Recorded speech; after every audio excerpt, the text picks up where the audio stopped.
I'm a kind of working class, or I wouldn't even say working class, but I'm a Glasgow Gorbals scheme boy.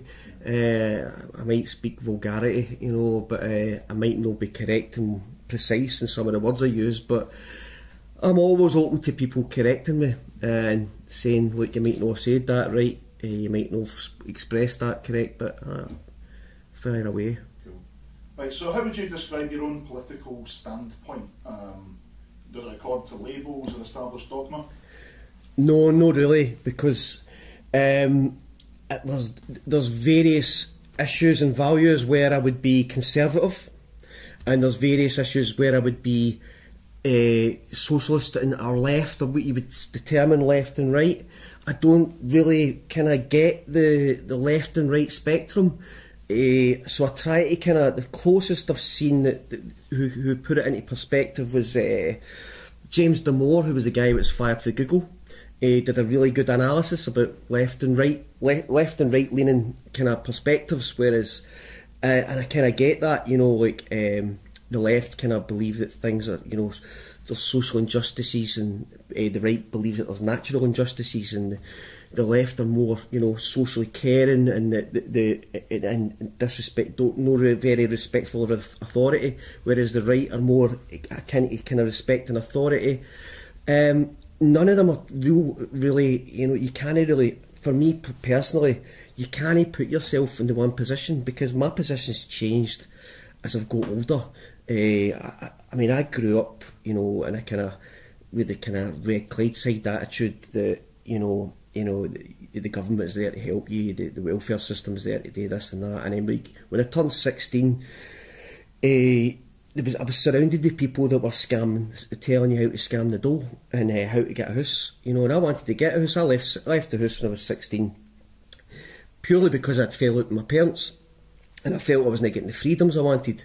And the only route for me to get a house was to lie and to present a situation to the council where I told them, you know, for instance, I don't want to live in flats because my pal jumped out of flats when I was 16, and there was, you know, you had to get a medical condition, so you had a point system for local connections, you had a point system for having a medical ailment or whatever.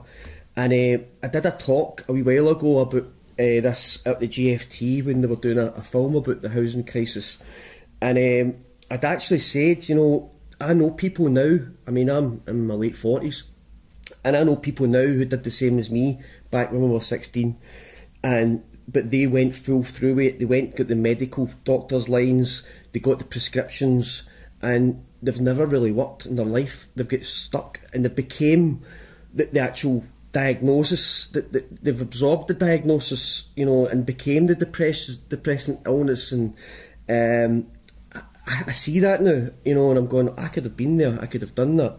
But I mean, I did a political compass, and I've done it a couple of times, and it always seems to come out slightly left of centre, and you know, which is basically, I'm kind of comfortable with that, you know, like I'm kind of balanced in the middle somewhere.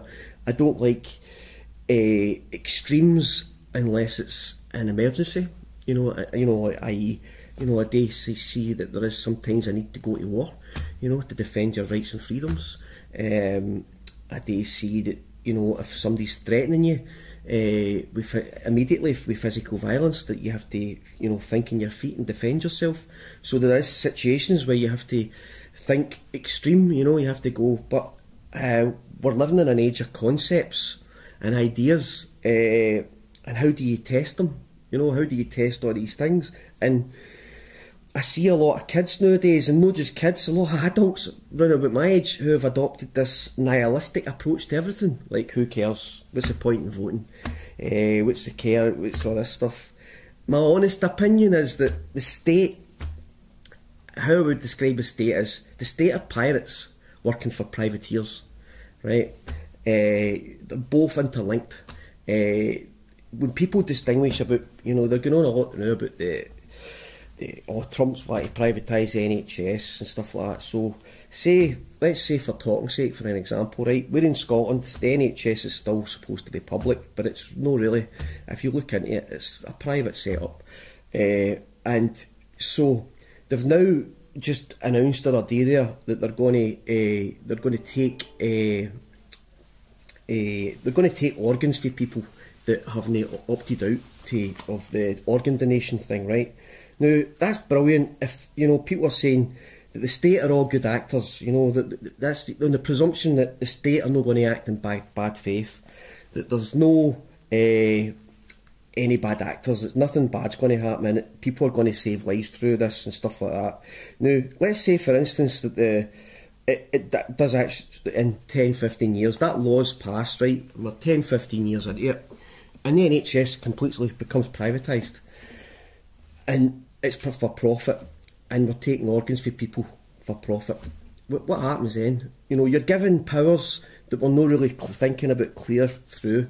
I'm a firm believer in freedoms, that the state shouldn't interfere in things that don't matter, right? And that goes as far as whether you are what your lifestyle's like, what your choices are like, but you should take responsibility. And when I'm talking about lifestyle, is if you're sitting and eating McDonald's every day and your diet's ridiculous and you're just and you're just taking up absolute tons of resources for the NHS, there's a point where you need to take responsibility. I'm a smoker, right?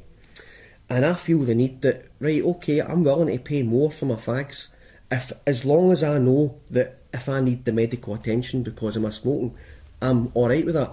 But I'm not alright with other people that don't smoke paying for that, right? So there's the argument for privatising things, right? Because then I can say, well, I'm smoking, you don't need to pay for it. I'm paying for it myself. It's my responsibility. I can take care for it. The problem that's always presented is the weak, poor and vulnerable people that can't work and all that kind of thing, and who's going to protect them. That's always the argument that's presented. People can't afford the prescriptions, people can't afford to get to the doctors and all that stuff. So you've got to look at economics as well as politics in all these arguments, right? Who's going to pay for this? Who's going to pay for that? Who's going to look after this? Who's going to look after that? Whose duty is it to do that? Whose responsibility is it to do that? We're also living in a time where you don't see people in a community bonding together anymore. You don't get a Saturday or Sunday off. Years ago when I grew up, the streets were off. You were out playing with your cousins, your neighbours and everything else. Most of your mas and dads were off on a Saturday and a Sunday, and you were at your granny's, your cousins. Everybody bonded. It wasn't always good things that happened. There was always maybe controversies with this family fighting with that family and everything else. But generally people stuck together. If there was a house get broke into, people found out who did it, and there was a wee bit of natural justice. If people needed help, people got a whip round and helped people out.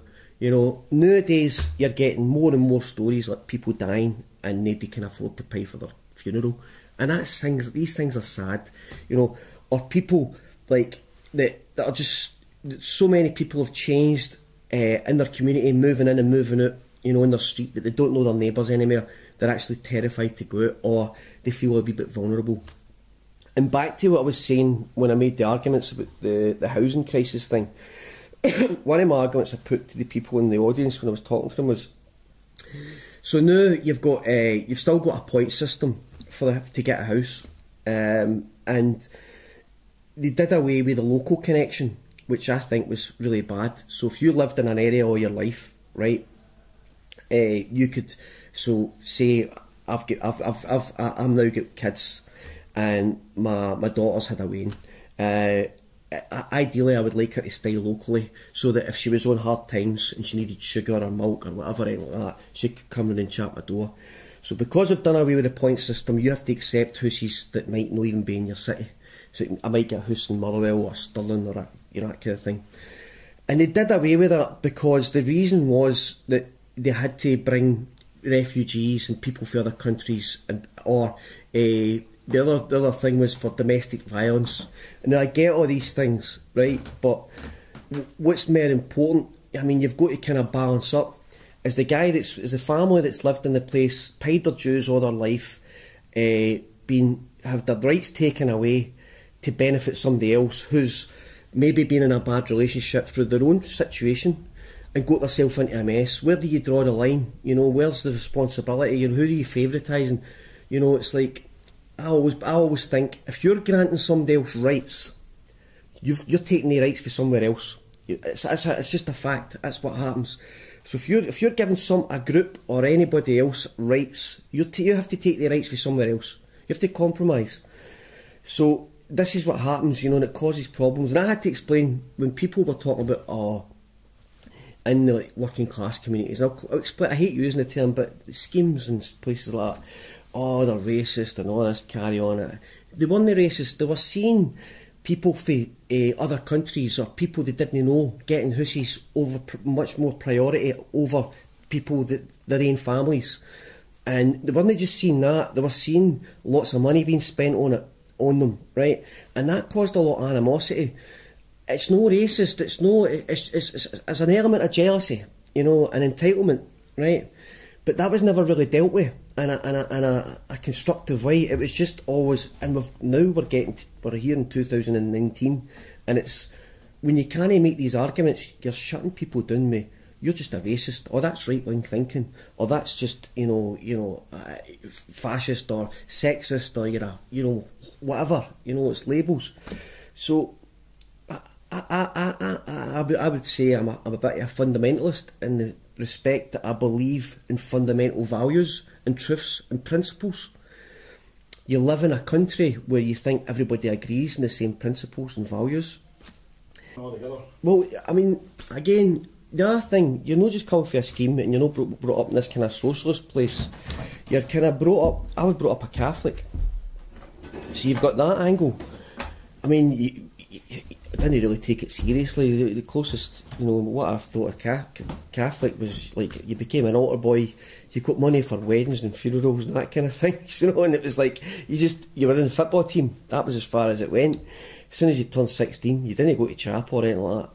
However, and the more you get older, the more you realise there's a lot of contradictions and there's a lot of things you don't like about how the Catholic Church operated through history, Again, it's not to say that I don't disrespect other Catholics, but it gave me a more openness or acceptance to accept Protestants and other religious cultures, and it's kind of like you don't really get taught this at school. You kind of have to learn this on your feet, and if you're responsive, and if you're willing to make mistakes and learn from your mistakes, which I have, I've made a lot of mistakes and misjudgments. You eventually come to reach kind of reasonable, rational conclusions to things. Again, the Catholic Church is just another version of the state. They're pirates, they're privateers, they work for privateers. They're hand in hand. Somebody somewhere's got to make money, and somebody somewhere's got to act like they're acting in good faith. So again, we're back to your NHS thing. The NHS, great idea, fantastic. We need to help people, but at the time, that was again, people were living in their 50s. Even the pension schemes, they weren't expecting people to get their pensions. So as far as my recollection and the research went, that money pretty much was gone in the 70s. So we're now living in an age where you've got modern problems.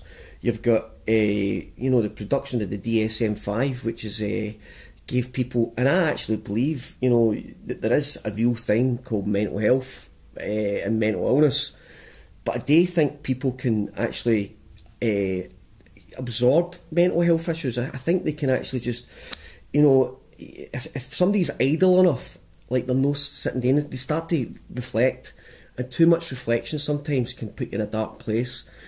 Carl Jung and all that kind of talk about this, the shadow self and all that stuff.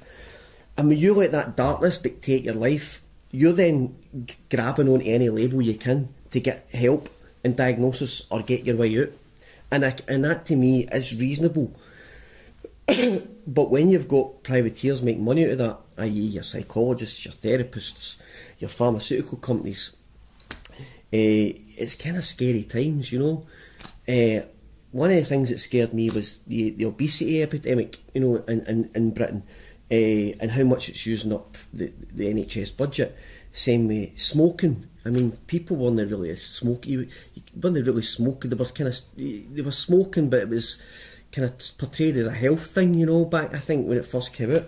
But you know, you're getting mental health. The NHS wasn't really designed for mental health, because we had institutions back then.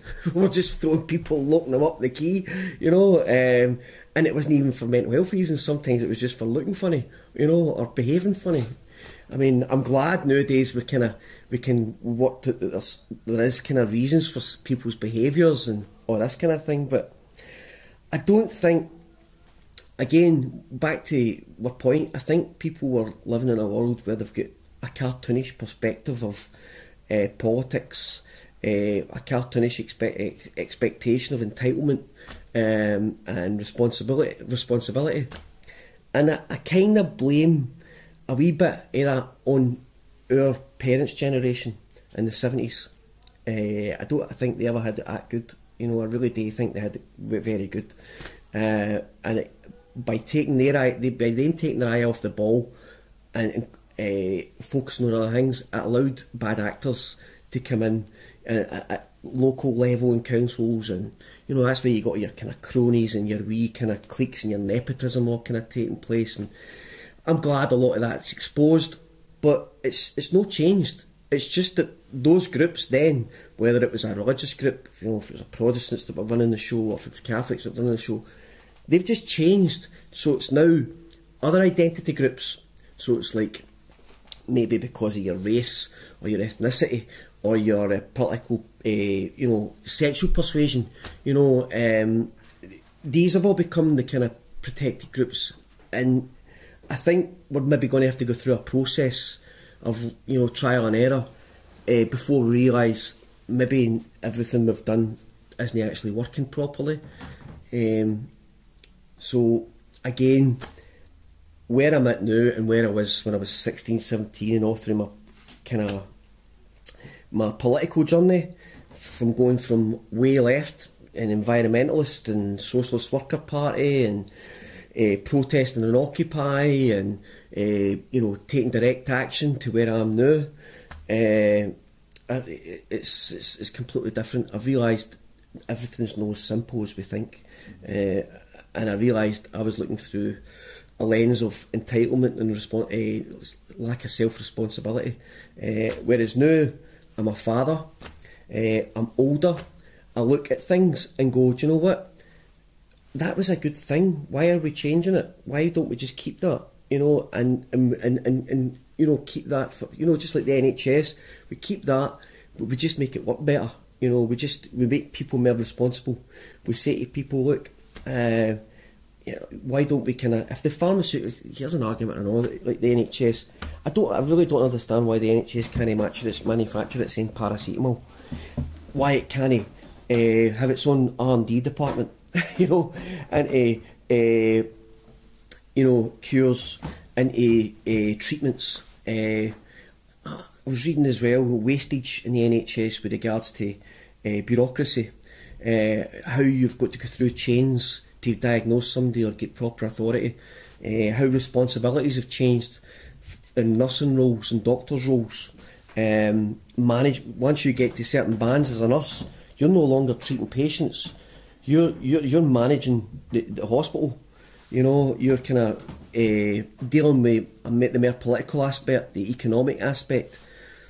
There's a level of, I think nursing used to be a vocation, like a lot of certain things. Like maybe you could say policing would be a vocation, maybe a piece would be a vocation, you know, or these kind of things. But it's became academic, so people are choosing it as a career.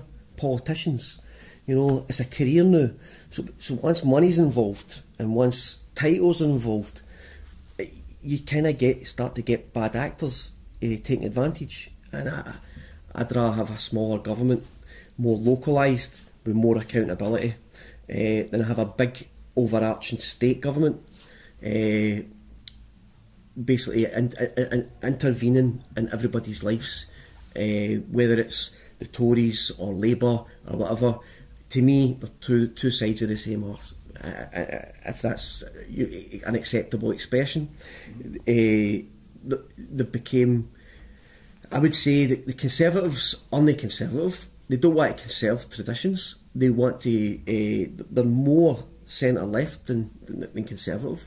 They're more authoritarian than some socialist people I've met. You know, and the respect that the data they want of people, how they want you to register for things, how they want to know everything about your business. I mean, I get the argument for intervention in things like child abuse, for intervention in domestic abuse, for intervention in drug abuse, you know. But, you know, it's like, at what point do you just go, right, everybody's the same, we're just going to treat everybody like a drug abuser, we're going to treat every family like they're abusing their kid, we're just going to treat every family like they're wife beaters, or they're, you know, there's abuse going on, and then that way it solves the problems. I don't think that's true. I think if you put all it takes is the wrong person to get into power, and they've got all these buttons they can press, and we're there, we're already there. The intellectual dark web, you know, it's not just Jordan Peterson, there's Dave Rubin and all these kind of things. The thing I love about this whole world that's been created is that these people are very intelligent people. They're willing to argue against adversity. They're willing to have their minds changed with good reason. They're willing to rationalise things. They like to be precise. Particularly Jordan Peterson. All of them are very aware of the state intervention that's happening with regards to authoritarianism and you know, privacy, and also tradition. You know, I would say I would kind of intertwine tradition with conservatism, because that's what it is. It's preserving tradition, right? We live in a Christian society. That's why you've got a Christian name, whether you like it or no. Whether people like Great Britain or the colonialism or this nonsense, the country you live in, whether it's Scotland. In fact, I'll just say we live in Scotland, right? Scotland was probably the heart of the intellectual enlightenment. You'll see Jordan Peterson and Dave Rubin and a lot of these people talking about some of the Scottish Enlightenment guys, and how they talked about liberty and freedom and educating people and empowering people to learn, giving people responsibility, getting them to face their fears, getting them to, you know, face the dark parts of themselves, getting them to acknowledge that it's not just the things out there, that it's the things in here and the things in there that count, rather than, you know, the actors in the state. And you know, you've got a lot of Russian intellects, you know, that they talk about, you know, and you know, I love all this stuff. It's like, wow, I'm like a sponge here, you know. I like the fact that he doesn't agree with him and he doesn't agree with him, but they're willing to sit down and talk about it without shutting each other down, calling each other euphemisms or, you know, pejoratives, or just trying to, you know, disparage them because of their particular view. I think more people should learn. You're kind of the easy one, and I think you mentioned Joe Rogan. I tell you the names I've got. When I think of intellectual dark web, normally it's Jordan Peterson, Steven Pinker. I've only watched a couple of things with Steven Pinker, so I'm not too familiar. Ben Shapiro, very, very conservative. I don't think I often agree with him. I think he can be a wee bit of a, for want of a better expression, a smart arse, right, and too cocky. And there's a couple of people like I wouldn't even put Milo and Opposite in that bracket, but that was his biggest downfall. He was too cocky, cheeky, and too provocative. Whereas Jordan Peterson was challenged on this: are you a provocateur? And he made the point I make. No, I try and speak the truth and be precise. If you're provoked, that's different. You know, I'm not actually going out my way to provoke people. You know, whereas you've got Ben Shapiro might go out and provoke people. He might actually quote that. You know, and you're getting into a fighting territory, you know, and that's not very good, especially if you come from, if you're in Scotland. We're quite an aggressive breed. And then you've got like with Dave Rubin and Joe Rogan, who are hosts, who are considered part of the intellectual dark web because they're taking part in the dialogue, as opposed to just hosting shows. Yeah, they're having long form discussions, and it's I think somebody said that's what thinking. I don't know who said it, but it was like that's what thinking looks like. That's what the attraction is to these programs. It's not. Absolutely, it's very different from how a talk show used to be. I like that. I like the way you've described that, because I've never really thought about that before, particularly with the Joe Rogan thing. He likes to get his guests relaxed. I'm not trying to say, like, I mean, you've got your guys like, what's his name, it just get banned there, the talk show guy that was a kind of oh, Alex Jones. No, not him. The BBC, Jeremy Kyle. Where we've found out now that he was getting his guests relaxed, but he was trying to get them into situations. No, in that sense. What I mean is, he likes to get them relaxed. Like, look, you want a cigar? Do you want to be, you know? And it's all open, and he'll chew the fat with anything. And he's not afraid to go if the conversation turns that way. Let's explore that. Okay, like hit it up in the Google. Google's brilliant, and you're right. It's thinking your thought train. Like I'm doing just now. Sometimes I'll just rabble on. That's where your train of thought goes. You know, let's follow it. Let's go down that rabbit hole. Let's see where it goes. Right, that's not going anywhere. Or, you know, the other thing I've noticed as well is people that aren't friends of mine, people I know or associate with, that I wouldn't exactly describe as intellectuals, love Joe Rogan because he talks fair a common tongue. You know, it's no big sophisticated concepts and language, but he'll get sophisticated intellects on to break it down, and he'll ask it in a way that people would understand. You know, I mean, he's been criticised by both the left and the right for getting, you know, like he'll get the guy on for Twitter, you know, and it's people are going, why didn't you ask him this and why didn't you ask him that? But I thought he played an ace card with getting the wee guy Tim Pool on. Now I don't know if you're familiar with wee Tim Pool. Name sounds familiar. Tim Pool is a guy, he's a journalist, right? I would say a journalist, young guy. He was part of the Occupy movement like myself. We've got a lot in common with respect that he and I don't know the guy, but he's talked about experience in Occupy. When he and I were in Occupy, we realised that there was a lot of people there who were authoritarian and dictating things, and if you weren't in their way, if you weren't going along with the way they're thinking, they did everything they went out their way to ostracise, sometimes threaten you with violence and attack you.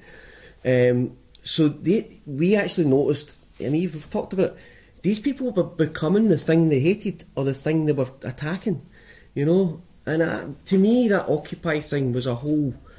I saw what was happening.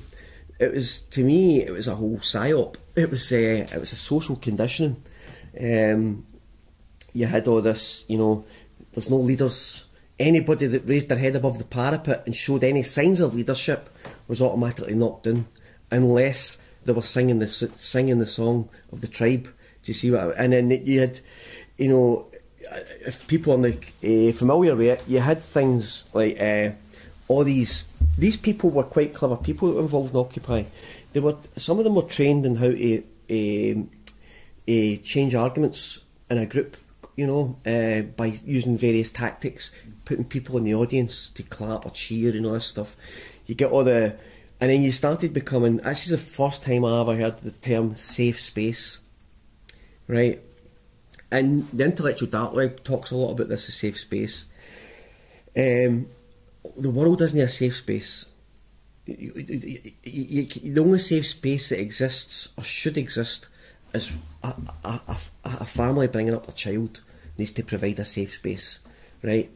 The local government, by employing the police, need to have some element of providing a safe space with respect to the common law, i.e.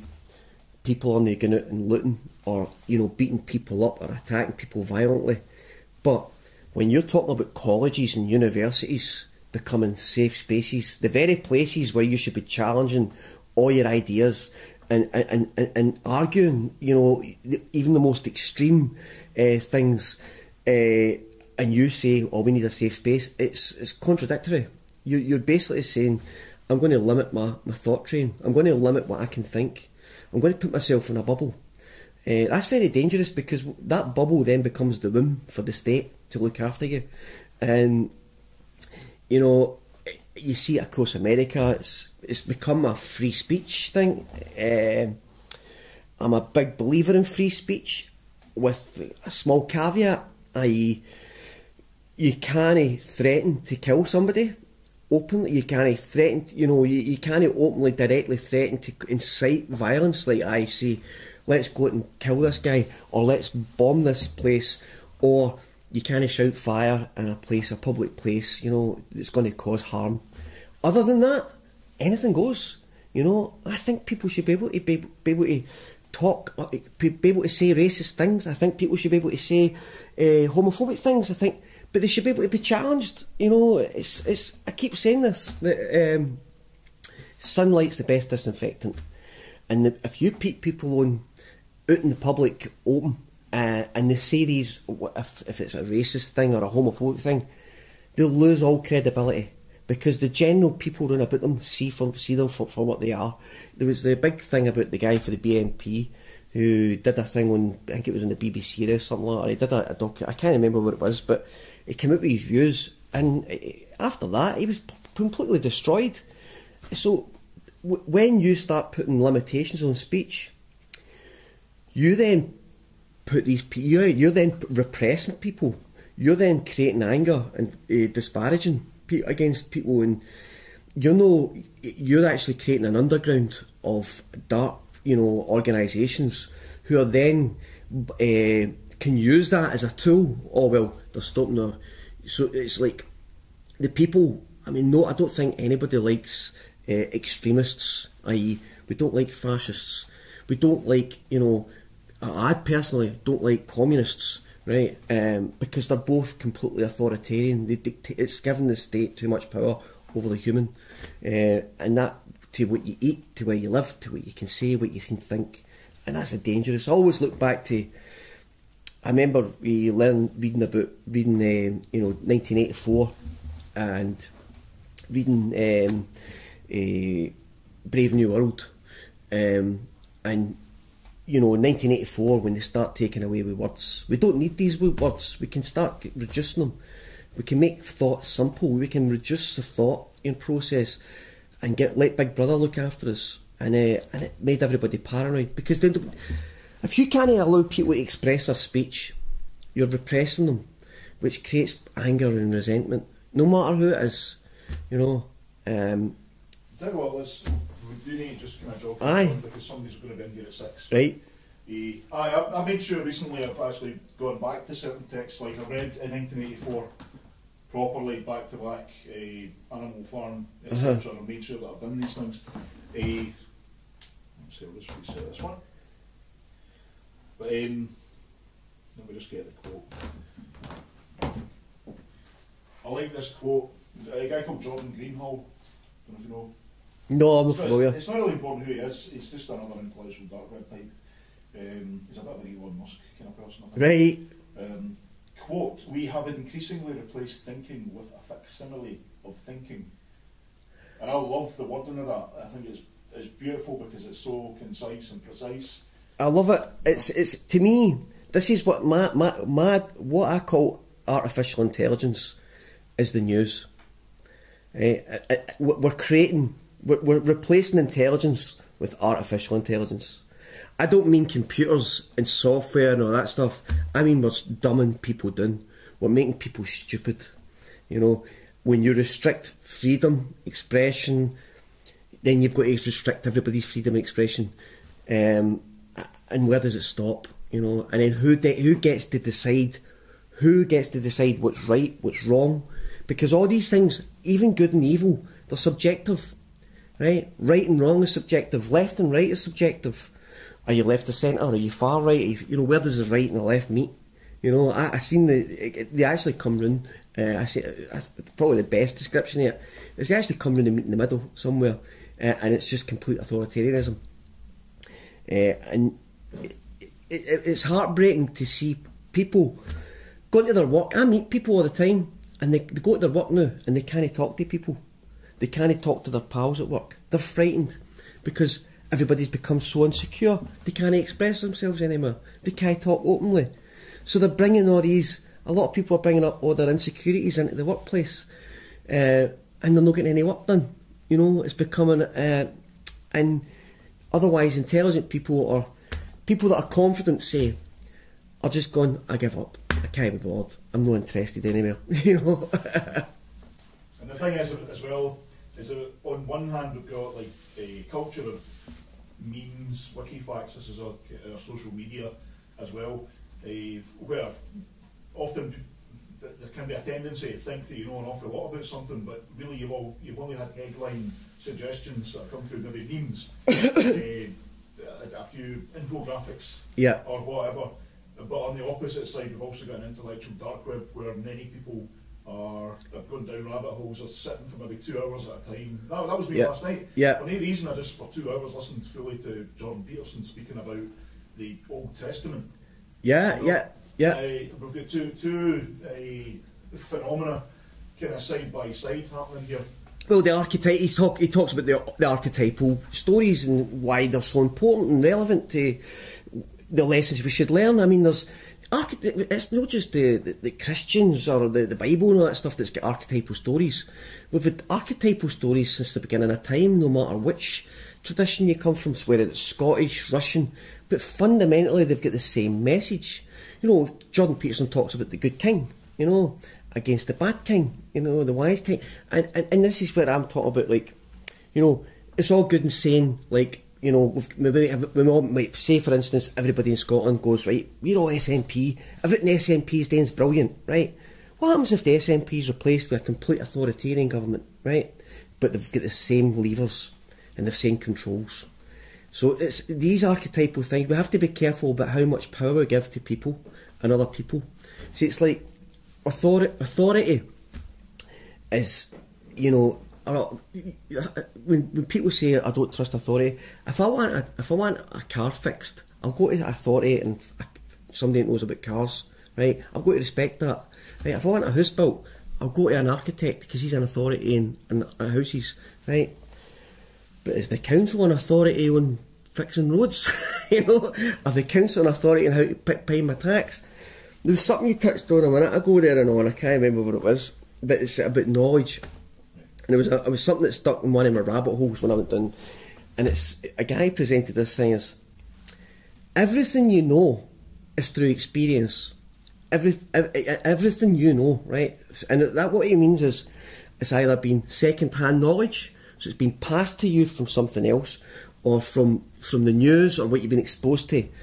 But if you boil it down, everybody at the same age has the exact same experience. So everybody knows the same. It's what you do with that experience and that knowledge. I mean, it's the amount of rabbit holes, political organisations and you know, other things I've been involved in my life that I've had to take you know, heed and go, I've made big mistakes here, and I'm going to learn from that mistake and I'm going to move on.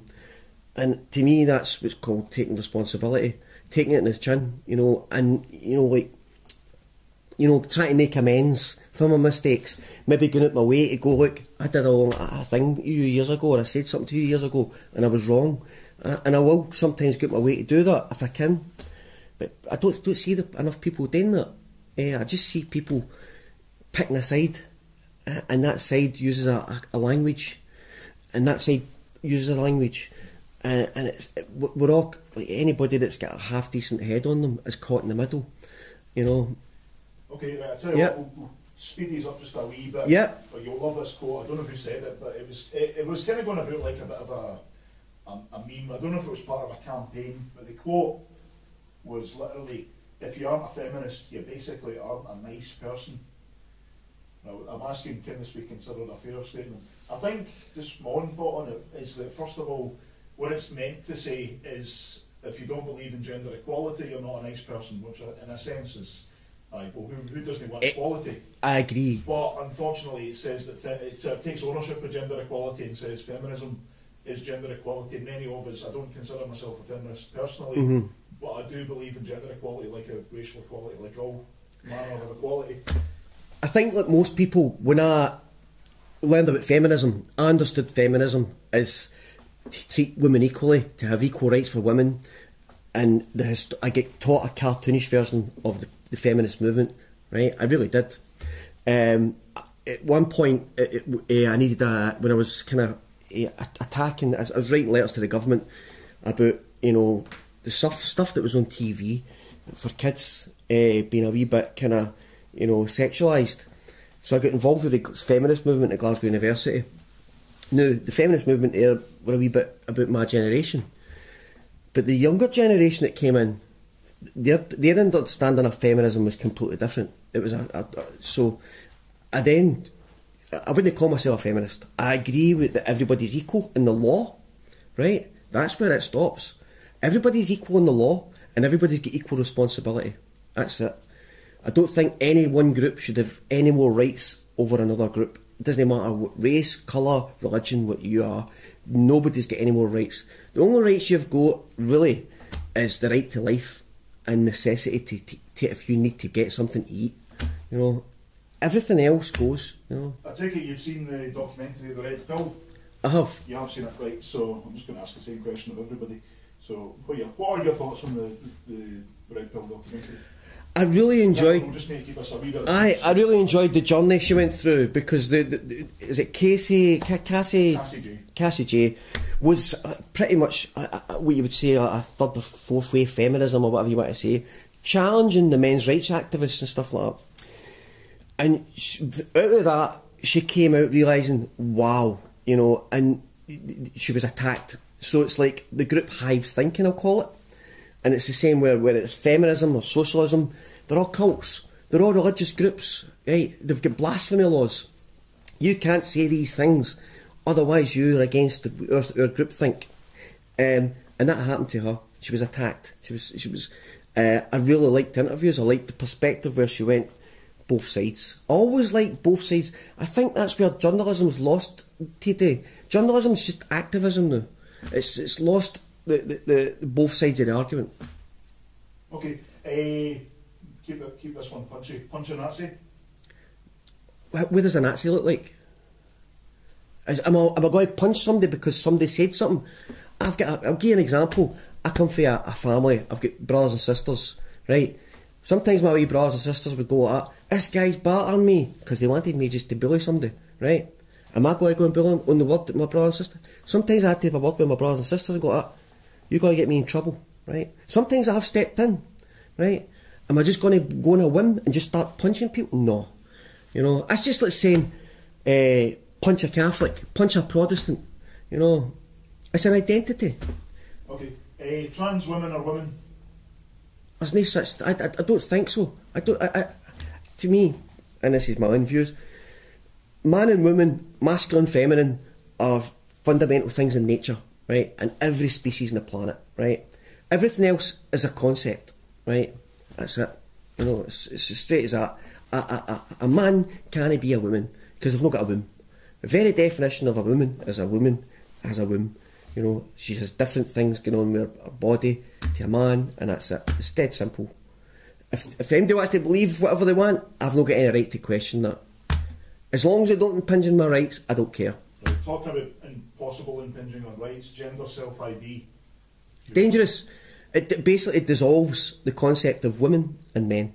In fact, a lot of the men's rights groups and stuff like that, and a lot of the intellectual people have kind of noticed this first, but it's only now that like groups within the lesbian community, or if you want to even like using that community, but people within this community are starting to see, and feminists are starting to see the destructiveness of this. If I'll give you an example, if I can self-identify, right, then what's to stop me going like, well, I'm going to retire at 65 because women can retire earlier than man. What's that, you know? What's to stop me going like that? Well, do you know what? I'm going to go to a women's prison and just attack women. I could be a predator. People believe in utopia, right? I think this is what's wrong. Everybody believes in this utopia that if everybody acts in good faith, we'll all be all right. There's too many bad actors out there. We can't trust. We've got to have a certain level of responsibility. We've got to have a certain level of barriers and boundaries, and that's all I'm saying. It's just it's nonsense.